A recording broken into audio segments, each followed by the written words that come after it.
Hello students, today we will continue the chapter complex numbers. आज हम शुरू करेंगे अलजेब्रा ऑफ कॉम्प्लेक्स नंबर्स. ठीक है, अलजेब्रा का मतलब होता है addition, subtraction, multiplication, division etcetera.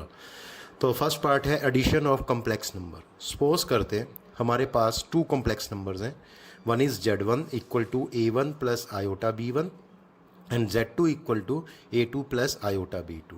यहाँ पे A1 B1 A2 B2 ये आपको पता है ये रियल नंबर्स होते हैं. अब इनको ऐड करना है, एडिशन कैसे करना है इसका. देन Z1 प्लस Z2, तो Z1 की वैल्यू यहाँ आ गई और Z2 की वैल्यू इसमें आ गई. अब ऐड कैसे करते हैं, देखिए रियल पार्ट में ऐड हो जाता है. ये जो रियल पार्ट है A1 A2 में ऐड हो जाएगा और इमेजिनरी पार्ट में ऐड होता है. आयोटा कॉमन आ जाएगा तो क्या होगा, A1 plus A2 plus iota, इन दोनों में से कॉमन, ये वाला पार्ट इसके साथ ऐड होगा और इसमें से आयोटा कॉमन ले लेंगे तो ये बचेगा B1 प्लस B2. तो Z1 प्लस Z2 आ गया, A1 plus A2 plus iota bracket में B1 plus B2. Clear. Now second is subtraction of complex number. Subtraction में क्या होता है, Z1 माइनस Z2, तो सब्ट्रैक्ट ना करके हम इसको ऐड करते हैं.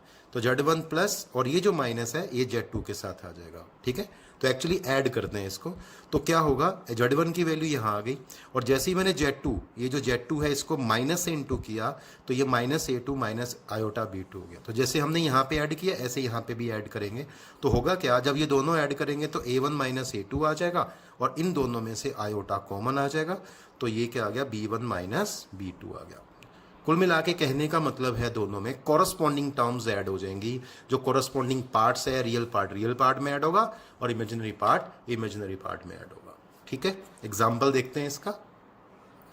If Z1 equal to 2 plus 3 iota and Z2 equal to 3 minus 2 iota, then number 1 Z1 plus Z2 क्या होगा, Z1 की वैल्यू 2 प्लस 3 आयोटा और प्लस Z2 की वैल्यू 3 माइनस 2 आयोटा. अब होगा क्या, ये पार्ट इसमें ऐड हो गया, सिंपली 2 प्लस 3 5 हो गया और ये पार्ट इसमें ऐड हो जाएगा.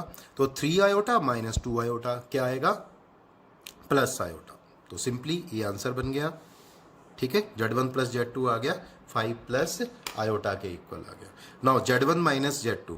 अब Z1 माइनस Z2 अगर देखें तो सिंपली जैसे ऊपर बताया था ऐड करके करते हैं इसको. तो Z1 की वैल्यू 2 प्लस 3 आयोटा थी और ये माइनस Z2, तो Z2 को माइनस से इंटू किया तो माइनस 3 प्लस 2 आयोटा आया. अब इसको ऐड करते हैं, 2 माइनस 3 कितना हो गया, -1 और 3 iota plus 2 iota 5 iota. Simply तो रियल पार्ट को रियल पार्ट में ऐड करेंगे, इमेजिनरी पार्ट को इमेजिनरी पार्ट में ऐड करेंगे और सब्ट्रैक्शन में भी बिल्कुल इसी तरह से करते हैं. Now third part is multiplication of complex numbers. तो फिर से हम Z1 ले लेते हैं A1 प्लस आयोटा B1 और Z2 के लिए ले लेते हैं A2 प्लस आयोटा B2. तो ये टू कॉम्प्लेक्स नंबर्स हैं.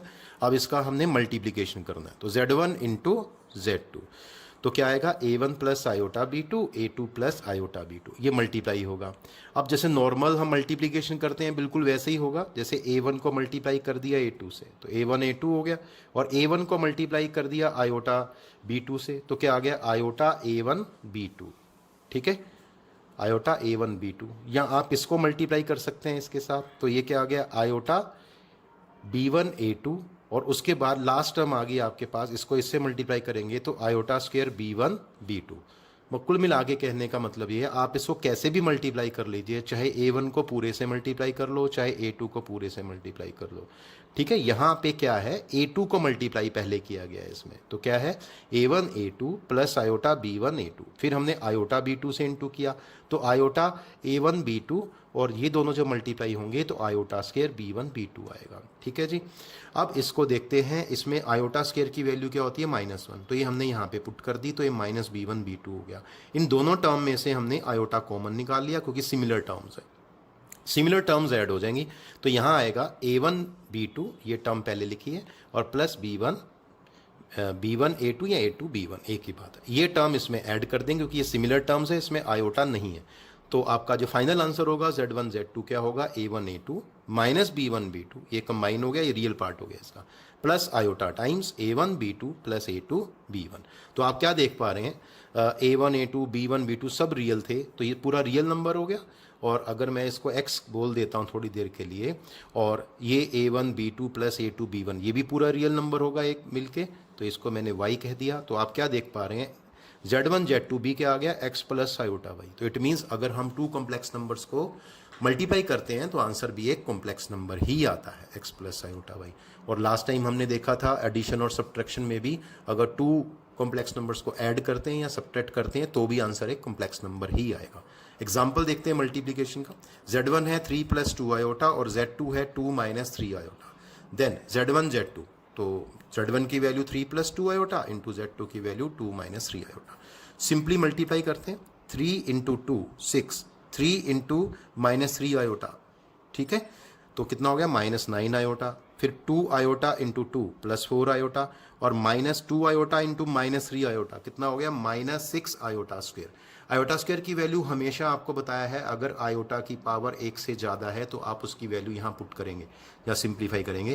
तो आयोटा स्क्वायर की वैल्यू है -1, तो ये कितना हो गया +6, 6 + 6 12 -5 आयोटा। तो सिंपली Z1 Z2 क्या आ गया 12 - 5 आयोटा। तो आपने क्या देखा, अगर हम टू कॉम्प्लेक्स नंबर्स को मल्टीप्लाई करें तो यहाँ से आपको नजर आ रहा है आंसर एक कॉम्प्लेक्स नंबर ही आएगा, मतलब A plus iota B form में आएगा। सेकंड पार्ट देखते हैं, Z1 दिया है 2 प्लस आयोटा, Z2 दिया है 2 माइनस आयोटा। यहाँ भी आपने इसको मल्टीप्लाई करना है, ठीक है, Z1 Z2 2 plus iota 2 minus iota. तो ये आप क्या देख पा रहे हैं, A plus B into A minus B. तो क्या होता है A का स्क्वायर माइनस B का स्क्वायर, तो A square minus B square आएगा। तो ये क्या हो गया 2 का स्क्वायर 4 और माइनस आयोटा स्क्वायर क्या होता है -1। तो यहाँ पे जो वैल्यू आ जाएगी, यहाँ आप शो कर सकते हैं आयोटा स्क्वायर की वैल्यू -1 होती है। तो ये -1 हो गया तो +1 हो गया, तो 4 + 1 कितना हो गया 5। तो Z1 Z2 क्या आ गया 5। तो ये भी कॉम्प्लेक्स नंबर है, कल आपको बताया था every real number is a complex number. तो ये 5 है कि उसको क्या लिख सकते हैं 5 + 0 आयोटा। क्लियर। तो मल्टीप्लीकेशन इस तरह से करते हैं। Next, multiplicative inverse of a complex number. Multiplicative inverse में वैसे डिवीजन की रिक्वायरमेंट होती है, पर फिर भी मैं कोशिश करूंगा आपको बिना डिवीजन के ही ये क्लियर कर देता हूं।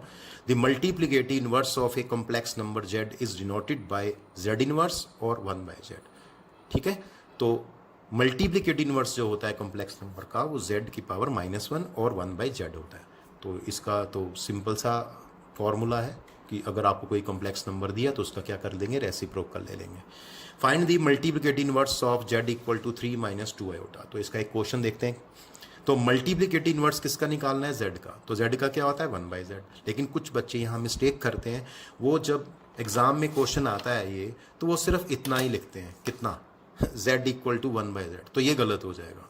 ये पूरी लैंग्वेज लिखनी है आपको, ये यहाँ तक multiplicative inverse of z 1/z होता है। तो अब z की वैल्यू हमने यहाँ पुट कर दी 1/3 - 2 आयोटा। अब यहाँ से कॉन्सेप्ट स्टार्ट होता है। जब भी आपके पास कॉम्प्लेक्स नंबर डिनोमिनेटर में दिखाई देगा तो आप इसको रेशनलाइज करेंगे। रेशनलाइज का मतलब होता है आप इसको इसके कॉन्जुगेट से मल्टीप्लाई और डिवाइड करेंगे। कॉन्जुगेट क्या होता है ये हम अगले सेशन में देखते हैं अभी। तो 3 - 2 आयोटा है, तो इसको रेशनलाइज कर देंगे किससे, अगर ये माइनस है तो प्लस की टर्म से करेंगे। ठीक है, मतलब ऊपर नीचे मल्टीप्लाई कर देंगे। ठीक है, अब ये पार्ट इससे मल्टीप्लाई कर देंगे, ये पार्ट इससे मल्टीप्लाई करेंगे। यहाँ भी आप ब्रैकेट लगा सकते हैं। तो जब 1 से इंटू करेंगे तो 3 + 2 आयोटा आ गया और नीचे कितना आ जाएगा a - b, a + b, a square - b square. तो कितना हो गया 9 - 4 आयोटा स्क्वायर। आयोटा स्क्वायर की वैल्यू क्या होती है -1। तो यहाँ रखते ही 9 + 4 हो जाएगा, ये 13 हो जाएगा। और याद रखना इसको हमें सेपरेट करके डिवाइड करना है। तो 3/13 हो गया प्लस 2/13 आयोटा हो गया। ठीक है, तो इसको हम इस तरह से लिख सकते हैं, दैट इज 3/13 प्लस 2/13 आयोटा। ठीक है, और आंसर जो होता है वो नॉर्मली हम कैसे लिखते हैं, a + आयोटा b की फॉर्म में। तो दिस इज a + आयोटा पहले लिखेंगे और उसके बाद ब्रैकेट में 2/13 लिखेंगे। ठीक है, this is the value of a, this is the value of b। तो वेरी सिंपल। तो जब आपके पास मल्टीप्लिकेटिव इनवर्स आता है तो आपने रेसिप्रोकल करना है और फिर उसको रैशनलाइज करना है, सिंप्लीफाई करके सेपरेट करके किस फॉर्म में रखना है, a + आयोटा b की फॉर्म में। सिंपली याद रखें, अगर आपके पास कोई भी कॉम्प्लेक्स नंबर है तो उसमें आयोटा कभी डिनोमिनेटर में नहीं होना चाहिए। अगर है तो आप उसके कॉन्जुगेट से इसका कंजुगेट कहते हैं, अभी बताऊंगा मैं। अगर ये -2 आयोटा है, ठीक है, तो यहाँ +2 आयोटा कर देंगे तो इसका कंजुगेट हो जाता है। तो आप हमेशा इससे इसको रेशनलाइज कर देंगे। ठीक है, मल्टीप्लाई और डिवाइड कर देंगे।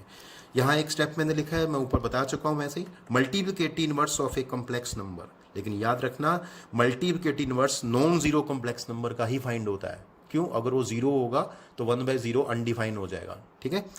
Is also the reciprocal of that complex number, ठीक है। तो मल्टीप्लिकेटिव इनवर्स एक्चुअली में क्या होता है? कॉम्प्लेक्स नंबर का रेसिप्रोकल ही होता है। ये यहाँ मैंने क्लियर किया आपको।